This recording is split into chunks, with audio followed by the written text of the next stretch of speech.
말씀을 통해서 하나님의 세미하신 그 음성이 여러분 모두의 기전의 이 아침도 들려주시기를 주님의 이름으로 축원합니다. 16절입니다. 1절입니다. 아브라함의 아내 사레는 출산하지 못하였고 그에게 한 여종이 있으니 애굽 사람이요 이름은 하갈이라. 사레가 아브라함에게 이르되 여호와께서 내 출산을 허락하지 아니하셨으니 원하건대 내 여종에게 들어가라. 내가 혹 그로 말미암아 자녀를 얻을까 하노라 하매 아브라함이 사레의 말을 들으니라. 아브라함의 아내 사레가 그 여종 애굽 사람 하갈을 데려다가 그 남편 아브라함에게 첩으로 준 때에는 아브라함이 가나안 땅에 거주한 지 10년 후였더라. 아브라함이 하갈과 동침하였더니 하갈이 임신하매 그가 자기의 임신함을 알고 그의 여주인을 멸시한지라. 사레가 아브라함에게 이르되 내가 받는 목욕은 당신이 받아야 옳도다. 내가 나의 여종을 당신의 품에 두었거늘 그가 자기의 임신함을 알고 나를 멸시하니 당신과 나 사이에 여호와께서 판단하시기를 원하노라. 아브라함이 사레에게 이르되 당신의 여종은 당신의 수중에 있으니 당신의 눈에 좋을 대로 그에게 행하라 하매 사레가 하갈을 학대하였더니 하갈이 사레 앞에서 도망하였더라. 아멘. 이제 우리 다 같이 하나님께 기도드리겠습니다. 예배하라 하시고 택한 백성들의 예배를 기뻐 흡양하시길 원하시는 전능하신 아버지 하나님, 예수님을 구세주로 믿는 믿음을 주시고 오늘도 하나님 앞에 나와 예배자가 되어 구원받은 하나님의 백성인 것을 재확증받게 하여 주시오니 감사드립니다. 허물 많지만 깨끗하게 하시는 은혜를 사모합니다. 우리 모두 청결한 하늘 백성으로 살아갈 힘을 주옵소서. 하나님의 뜻과 마음을 헤아려 살게 하시고 그리스도의 향기를 풍기며 살게 하여 주시옵소서. 이 시간도 이 좋은 날 군대 객지 애국으로 흩어져 있는 사랑하는 교우들을 위하여 기도합니다. 평안의 소식을 주고받게 하시고 어디에서 무엇을 하든 어디에 있든지 하나님께 택함받은 백성으로서의 삶을 살게 하여 주시옵소서. 모든 은혜와 평강이 충만하게 하여 주시옵소서. 이제 여기에 만삭되어나지 못한 종이 하나님의 말씀을 강론하려고 하오니 능력 있게 전하도록 성령 하나님 불과 같이 역사하여 주시옵소서. 예수님 이름으로 기도하옵나이다. 아멘. 할렐루야. 오늘 말씀의 주제가 하나님의 약속과 인간의 기다림입니다. 하나님의 약속과 인간의 기다림 사이에는 그 공간이 굉장히 커 보일 때 일어나는 사건에 대해서 오늘 말씀을 함께 나누려고 합니다. 하나님의 구속과 섭리는 인간이 이해할 수 없는 방법으로 나타날 때가 많이 있습니다.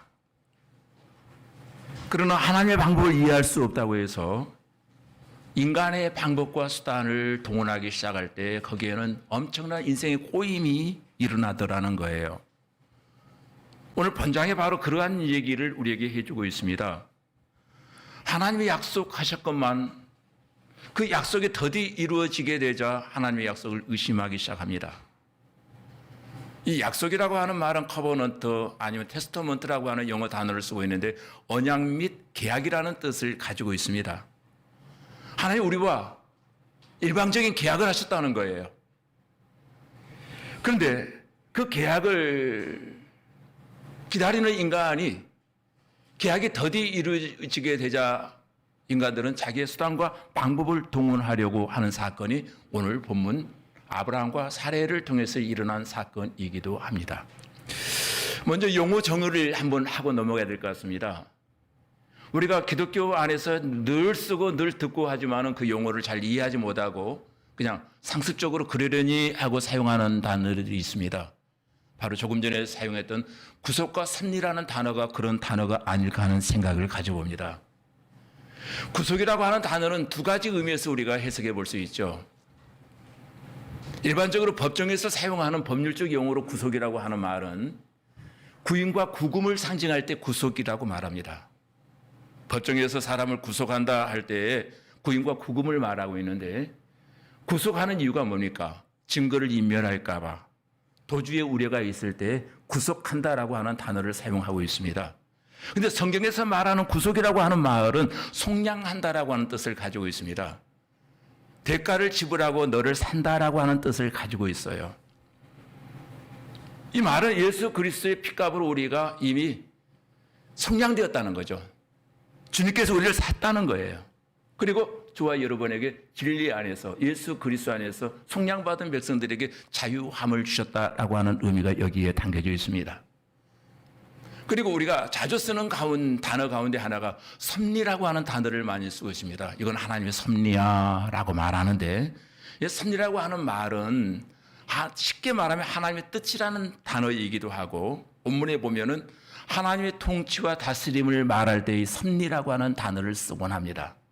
하나님이 섭리하신다. 하나님의 뜻 가운데 하나님이 자기의 원하는 목적으로 이것을 보존하시고 협력하여 통치하신다라고 할 때 이 섭리라고 하는 단어를 많이 씁니다. 성경 기절에서 가장 여기에 합당한 성경 기절을 하나 찾으라고 하면은 로마서 8장 28절일 거예요. 우리가 알거니와 하나님을 사랑하는 자, 곧 그 뜻대로 부르심을 입은 자들에게는 모든 것을 합력하여 선을 이루시느니라. 이 말은 결국 하나님 뜻대로 되어져 간다는 거예요. 하나님이 통치하시고 보존하시고 다스리기 시작할 때 그 모든 문제들도 하나님의 뜻대로 선으로 결론되어진다라고 하는 메시지를 거기에 주고 있습니다. 자, 창세기 15장의 메시지는 얼마 전에 우리가 15장을 읽었는데 15장의 메시지는 하나님의 언약, 하나님의 약속에 대한 메시지로 가득 차 있습니다. 아브라함이 하나님의 말씀을 따라 가나안 땅에 거한 지 10년의 세월이 흘렀습니다. 하나님 가라 하셔서 갔던 그곳이에요. 그리고 그곳에서 아브라함은 하나님의 명령을 따라 순종함으로 말미암아 늘 순간순간 찰나찰나 하나님의 인도하심을 받으며 살았던 것입니다. 하나님께서 이런 아브라함의 믿음을 보시고 그를 의롭다 인정하시는 사건이 일어납니다. 의롭다 인정함을 받음과 동시에 하나님은 그에게 약속하십니다. 이제부터 내가 너의 방패가 될 거야. 그리고 너의 상급이다. 나는 너의 상급이야. 또한 그 몸에서 나은 자로 후사를 삼으시겠다고 분명한 약속을 하셨습니다. 그리고 후손이 앞으로 번성번창하게 될 것이다. 이것이 창세기 15장 1절로 21절에 나온 메시지이기도 합니다. 중요한 것은 하나님을 아주 거창하게 하늘의 별들을 바라보면서 사랑하는 자녀들에게 이와 같은 약속을 하셨음에도 불구하고 분명히 하늘의 별을 보며 약속이 확증되었건만 그 이후로 놀라운 역사가 일어나기 시작합니다. 어떤 일이 일어납니까? 가장 가깝다 일컬어지는 사례를 통해서 아브라함의 믿음을 시험하기 시작합니다. 시험이 멀리 있는 것이 아니고 가족 가운데 시험이 있더라는 거예요. 예수님께서 오셔서 하신 말씀 가운데 사람의 원수가 자기 집안 식구니라라고 하는 말씀을 생각해야 하는 기절이기도 합니다. 시험은 멀리 있는 것이 아니고 가족 안에 내재되어 있더라는 거예요. 그것도 가장 가까운 사람이 나를 시험할 때가 많더라는 것입니다. 분명한 것은 아브라함에게 있어서 하나님은 절대 지존이고 하나님만을 위해서 살아야만 되는 사람이었습니다. 그런데 가장 가깝다 일컬어지는 사례의 그 한마디로 인해서 하갈을 취하게 되어집니다. 여러분, 이 사건은 사회적 환경에서 볼 때에는 사라의 희생처럼 느껴지기도 합니다. 가문을 위해서 모든 것들을 포기한 것처럼 보여지기도 합니다. 그러나 하나님 앞에서는 아브라함의 믿음에 대한 시험이 된 거예요. 사라가 희생하고 포기하는 것처럼 보이지만 하나님이 보실 때 그것은 아무것도 의미가 없는 일이었다는 겁니다. 저는 이 본문을 묵상하면서 그런 생각을 해보곤 합니다. 잘 믿으려고 결심하는 그 순간 가장 먼저 찾아오는 것이 시험이에요. 그 시험은 멀리서 찾아오는 것이 아니고 가족과 가족에게서부터 시작되어지고 있음을 우리는 알 수 있습니다. 마치 사람의 원수가 집안의 식구니라라고 하는 말씀을 기억하게 하는 말씀이라는 겁니다. 오늘 말씀을 통해서 아브라함이 그 믿음이 출중한 아브라함이 사례의 그 한마디로 말미암아 실족하고 넘어지는 장면을 보게 됩니다. 그가 불신앙의 길을 걷게 되어진 세 가지 이유를 한번 찾아본다면 그의 불신앙의 근거는 인간의 지혜에 있었다는 것입니다. 더 이상 아이를 낳을 수 없다고 하는 사례의 판단과 생각이 앞서고 있었습니다. 그녀는 사례는 비상수단의 일환으로 인간의 방법과 수단의 상징이라 일컬어지는 하갈을 사용하려고 합니다. 사례의 이와 같은 결정은 세상 지혜로 볼 때, 세상 간수로 볼 때는 지극히 당연한 일이었고 누구나 그와 같은 결정 앞에 긍정적인 반응을 보일 수밖에 없을 것입니다. 그 얘기를 듣고 한순간 아브라함의 믿음이 흔들려서 사례의 그 말 한마디에 동조하기 시작합니다. 들어보니 정말로 그럴듯한 지혜였습니다. 한순간 인간의 지혜를 듣고 흔들리는 그 순간 하나님의 약속을 믿지 못하는 불신앙에서 미끄러지고 만 겁니다. 하나님은 15장에 걸쳐 창세기 15장에 걸쳐서 수차에 걸쳐서 약속하셨건만 아브라함은 자기 합리화의 함정에 빠져서 하나님의 약속하신 그 본질을 망각해버린 것입니다. 조금 더 하나님을 신뢰했다면 하나님의 계약과 언약을 믿고 기다렸어야 마땅합니다. 근데 그는 기다리지 못했습니다. 그 가정의 불신앙의 근거는 세상 풍속이었습니다. 그 사례의 불신앙적인 행동, 불신앙적인 지혜는 불신앙적인 행동을 가족에게 전이시켜주고 말았다는 거예요.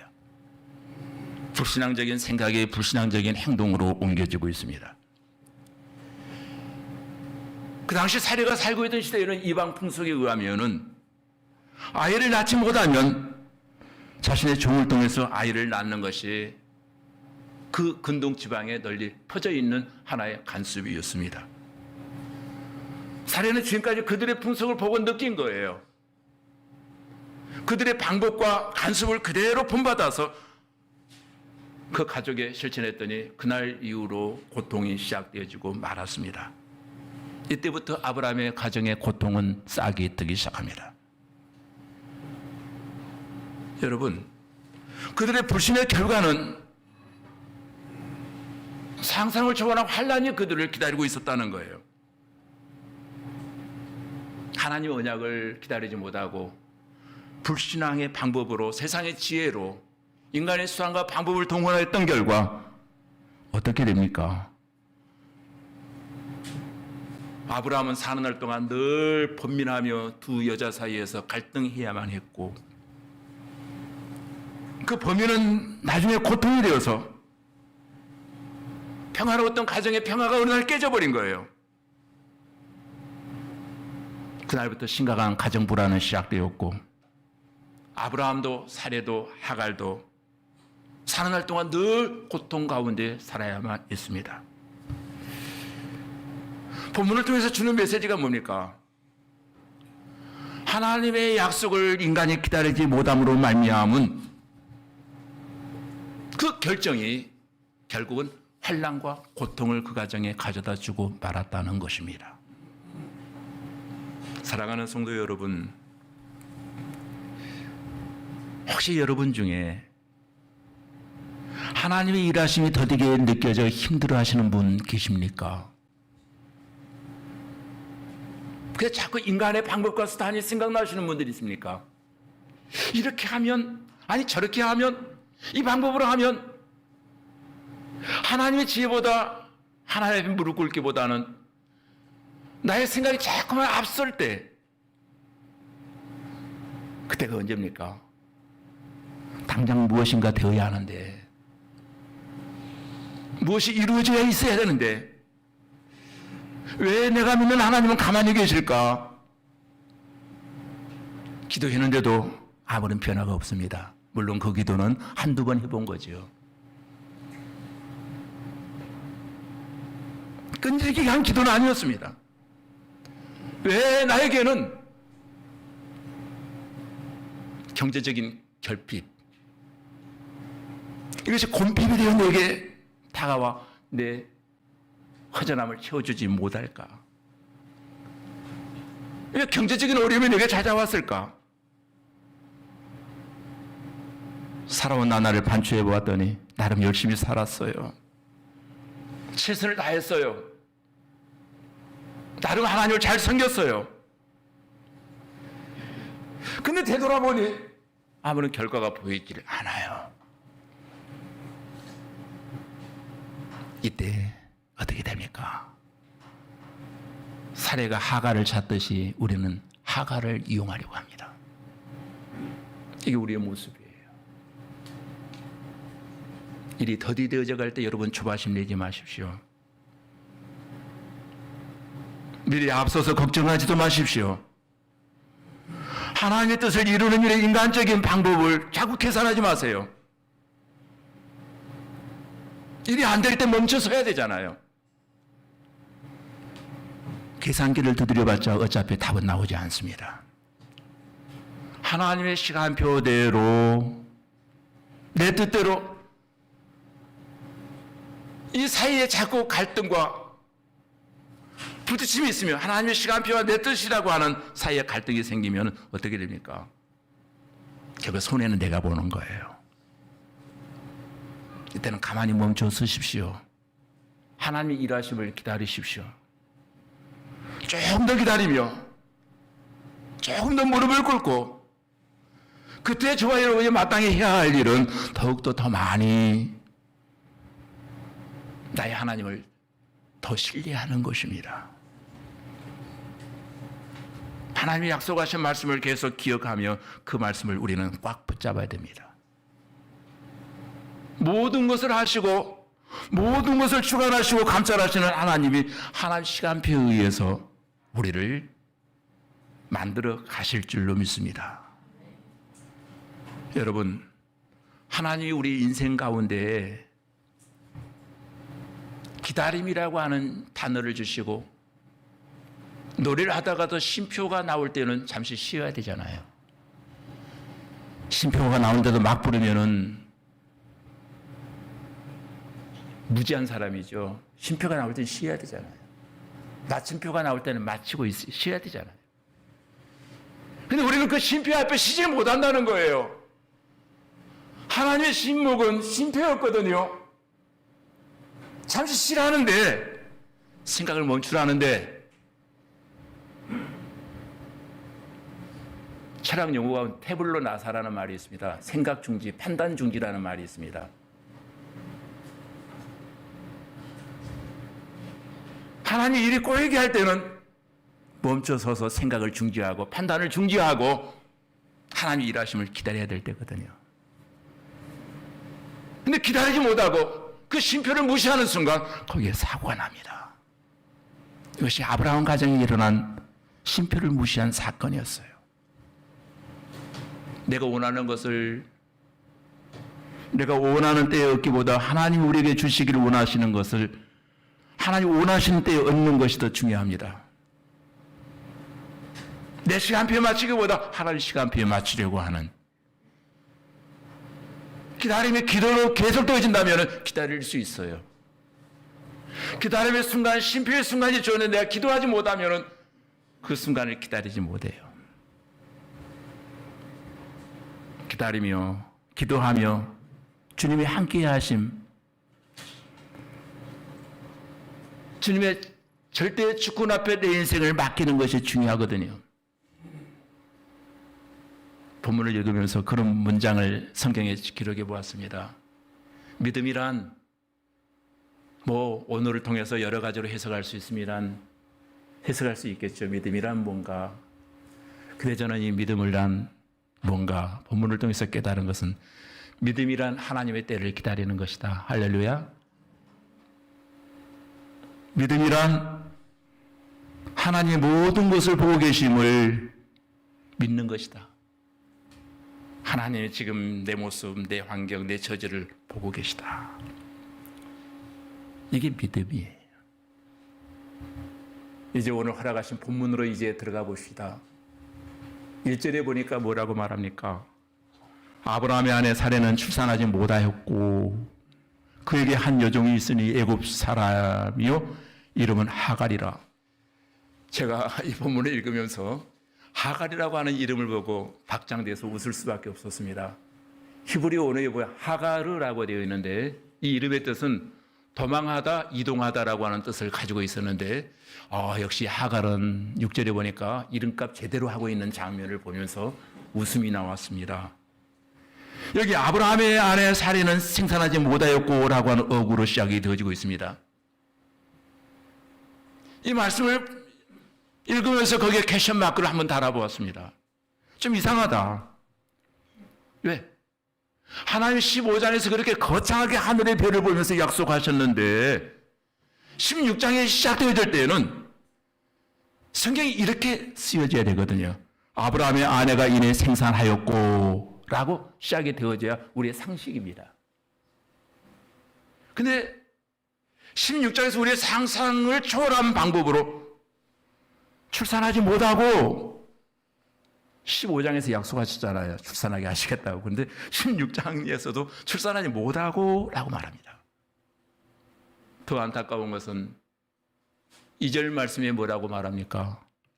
여호와께서 내 출산을 허락하지 아니하셨으니 이게 무슨 말이죠? 도대체 무슨 이유가 있습니까? 하나님은 당신의 백성들이 자기들의 힘을 다 빼고 오직 하나님만의 은혜만을 기다리게 하시려고 지금 힘 빼기 작전에 들어가신 거예요. 네 방법, 네 의지, 네 지혜와 산으로 안 된다. 아직도 아브라함의 가정에 믿음의 조상이라 일컬어지는 그 가정에 인간의 수단과 방법이 있었다는 거예요. 그거 빼기 하시려고 하나님이 아들 더하기를 지금 안 하고 있는 거예요.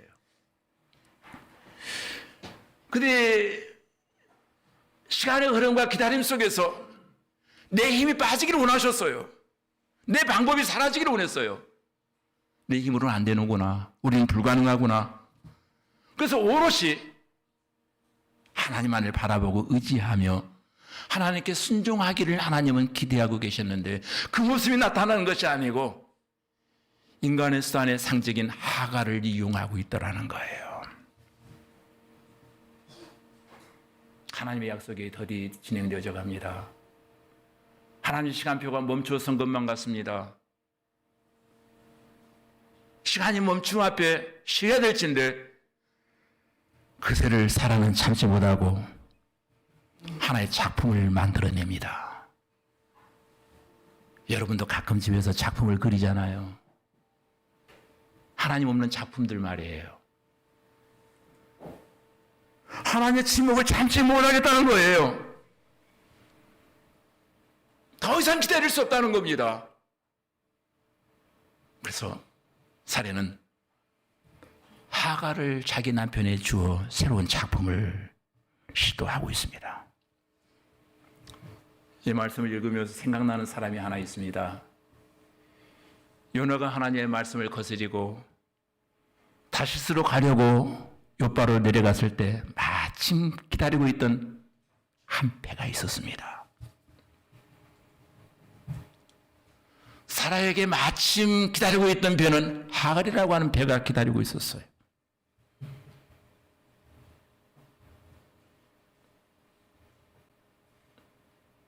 하나님 멈춤 신호 앞에 스탑해야 되는데 하갈을 이용해서 계속 달리겠다는 거예요. 고하겠다는 거예요. 내 방법이잖아요. 하나님의 말씀을 거부하려고 했을 때 때마침 하갈이 눈에 보이는 거예요.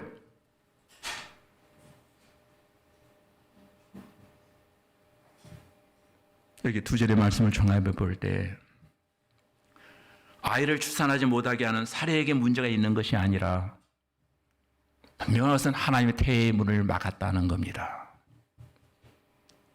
그 책임은 근본적으로 하나님께 있음을 단언하고 있는 말입니다. 그렇다면 사례는 인간의 생사와 화복을 주관하시는 하나님께 더 매달려서 기도하고 하나님의 약속을 의지해야만 있습니다. 근데 하갈은 아닌 사례는 하나님의 약속을 신뢰하지 아니하고 그분의 잉태케 하시는 역사를 끝까지 기다리지 못한 채 성급한 판단과 섣부른 일을 감행하고 말았습니다. 이 말씀을 오늘 아침까지 제가 새벽에 묵상해 보았더니 하나님이 사라로 하여금 생산치 못하게 했으면 분명히 하나님만의 뜻이 있고 계획이 있고 섭리하심이 있었을 거예요. 근데 하나님의 섭리라고 하는 단어는 삭제해버리고 내 뜻을 앞세우며 인간의 수단의 상징이었던 하갈을 앞세웁니다. 어쩌면 오늘 우리가 이 시대를 살아가면서 이 방법, 하갈의 방법을 많이 사용하고 있는 우리들은 아닌가. 때마침 배가 기다리고 있는 것처럼 때마침 내 옆에는 하갈이 항상 있어요. 3절입니다. 아브라함의 아내 사레가 그 여종 애굽 사람 하갈을 데려다가 그 남편 아브라함에게 첩으로 준 때는 아브라함이 가나안 땅에 거주한 지 10년 후였더라. 이 말씀은 아브라함이 하란을 떠나 가나안에 이주할 때 나이가 75세였습니다. 따라서 지금 10년 후였다라고 하는 말은 몇 세다고요? 지금이 85세예요.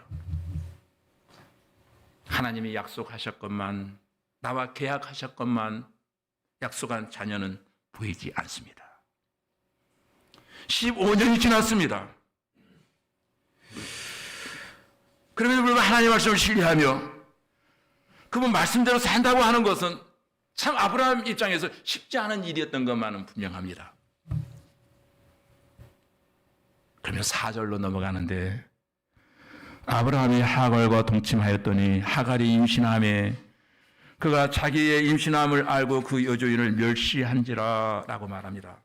마지막 절에 멸시한지라 라고 하는 말은 요즘 재밌는 말인데 깔랄이라고 하는 단어인데 히브리어로 깔랄이라고 하는 단어의 의미는 하찮게 여겼다. 아주 임신한 자기의 배가 불러오면서 옆에 있는 여주인의 모습을 보니 굉장히 하찮게 보이더라는 거예요. 그러면서 어느 날 너는 저주받은 여자야. 너는 애도 못 낳고 저주받은 여자 아니야. 조금 전까지 주인님 하고 섬기던 그 여인 하갈이 배가 불러오면서 자기의 여주인을 업신여기기 시작합니다. 누가 이렇게 했다고요? 얼마 전까지 주인님 하고 불렀던 하갈이 여주인을 경멸하며 저주하기 시작하더라는 겁니다. 하갈이 이렇게 저주했을까요? 그 당시 간섭에 의한 행태하지 못하는 여인은 대단한 치욕거리였고 또 어떤 모습의 아기를 많이 다산하는 여자는 축복의 상징처럼 여겨지는 그런 시대였거든요. 지금 하갈이 임신해 오기 시작하면서 자기가 마침 주인인 것처럼 하갈의 사례를 부려먹으려고 사라를 업신여기기 시작합니다. 이 작품이 누가 만들었다고요? 사례가 만들었습니다. 자기가 만든 작품 앞에 자기가 지금 가슴이 갈기갈기 찢겨지는 경험을 하게 되어집니다. 시간이 지날수록 이 사건은 더욱더 발목을 잡습니다. 반대로 하나님의 방법을 선택했다면 처음에는 안 풀린 것 같지만 어려워 보이지만 시간이 갈수록 잘 풀리고 하나님이 해피엔딩으로 만들어 가실 거예요. 하갈이 멸시하고 경멸하고 하찮은 여자 취급을 하기 시작할 때 그 당하는 당사자 사례의 마음이 어땠을까요? 속이 완전 뒤집혀버리고 말았어요. 근데 하갈을 공격할 수가 없어요. 너무 세게 나오니까. 여러분도 세게 나가면 누가 덤비지 못합니다. 너무 세게 나가니까 주인인 사례가 겁먹고 이제 괴롭힐 사람은 누구예요? 예, 맞아요. 많이 해보셨죠? 남편을 괴롭힙니다. 자기의 계책, 자기의 산으로 말미암아 지금 비참한 꼴이 자기에게 되돌아온 거예요. 부변하게 된 거예요. 이것이 인간의 수단과 방법의 결론이다라고 하는 것을 우리에게 보여주고 있습니다.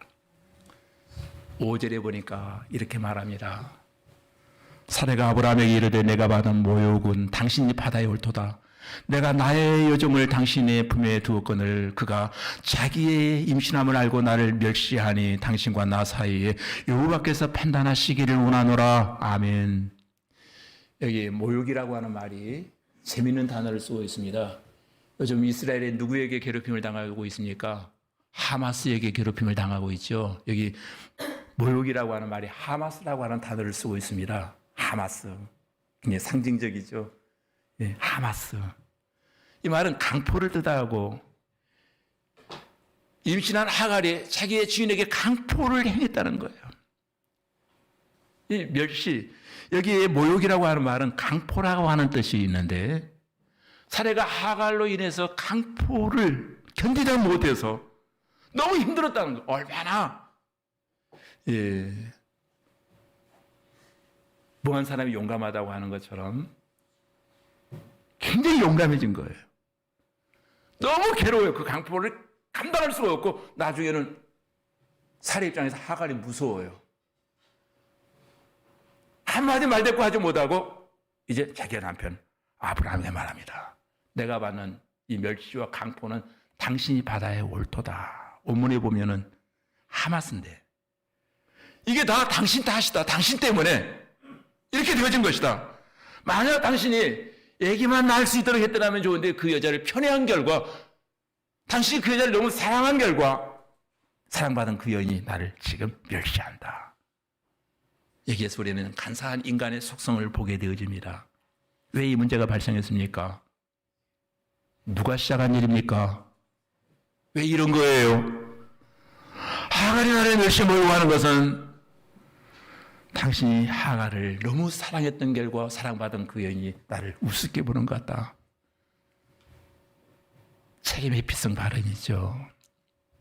인류조상 아담과 하와가 선악과를 따먹은 이후에도 다 누구 때문이다라고 핑계를 대는 것처럼 사건은 사라가 저지르고 탓은 아브라함에게 하고 있습니다. 그러면서 그는 말합니다. 굉장히 신앙적인 용어 같아요. 당신과 나 사이에 여호와께서 판단하시기를 원하노라. 하나님 다 보시고 알고 계시다. 굉장히 신앙적인 용어처럼 느껴집니다. 예.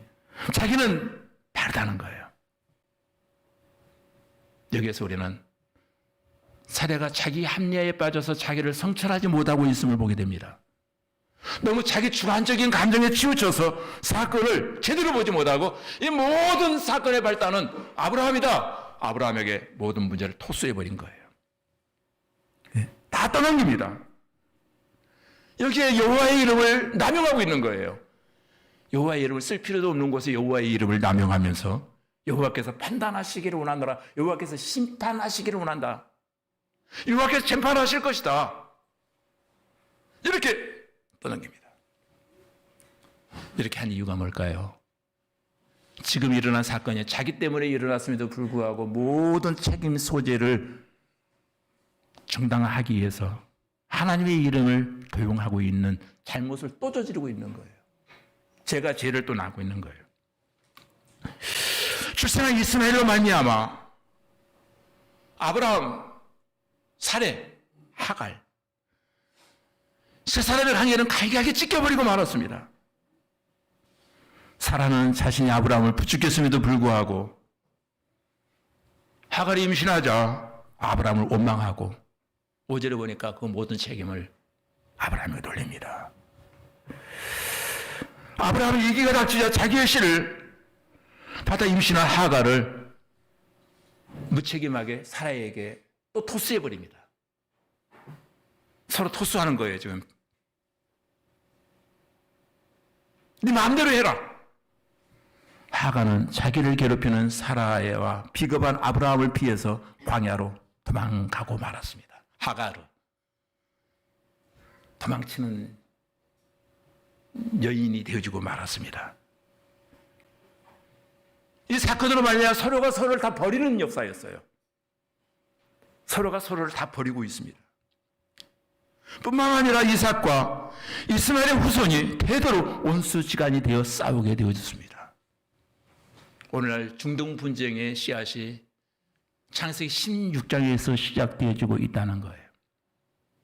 아랍 사람들은 이스마엘의 후손이 되어서 이스라엘 사람만 보면은 죽이고 싶어 합니다. 괴롭히고 싶어 합니다. 이삭의 후손들은 아랍 사람들을 보면 이스마엘이 생각나요. 이것이 창세기 16장에서 비롯되어진 싸움인 것입니다. 그래서 성도의 조급함이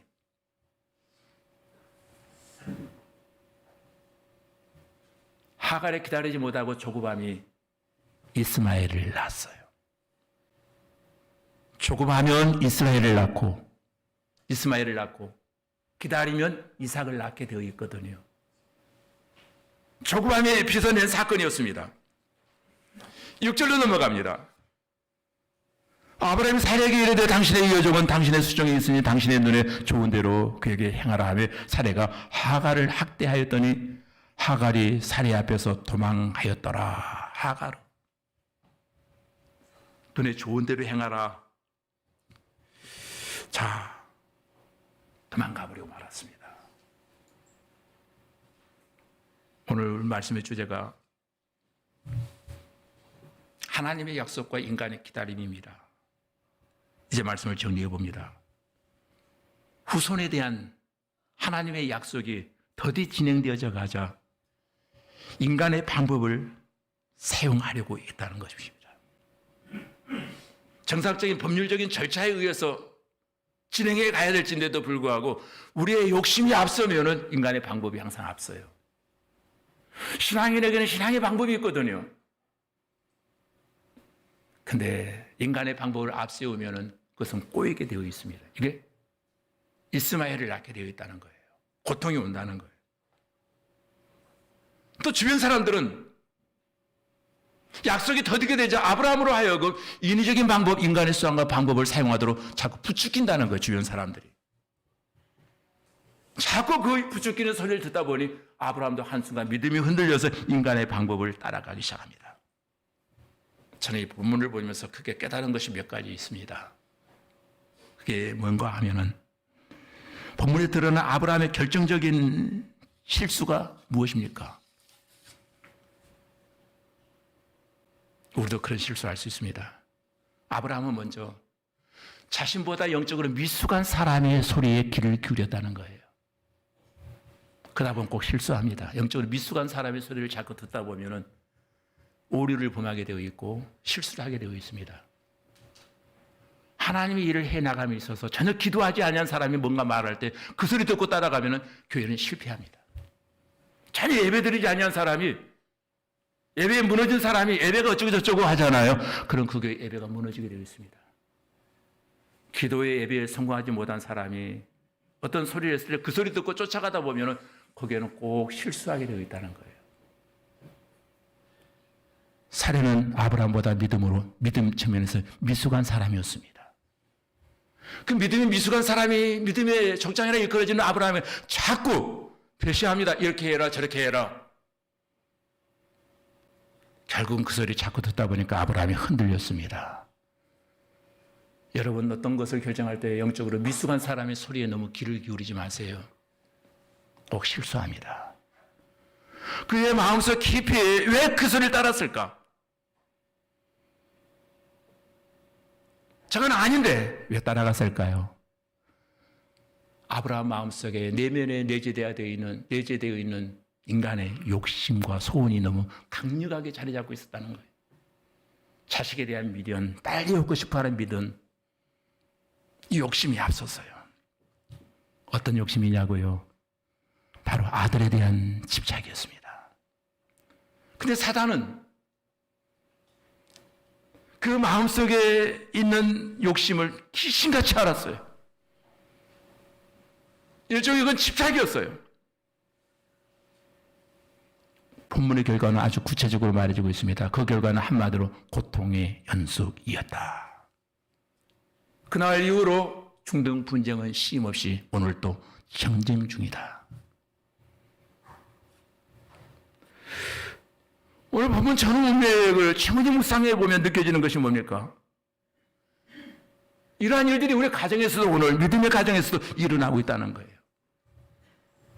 믿음의 족장의 가정에서 이런 일이 일어나고 있습니다. 성경은 도대체 우리에게 무엇을 말하려고 이것을 기록했을까요?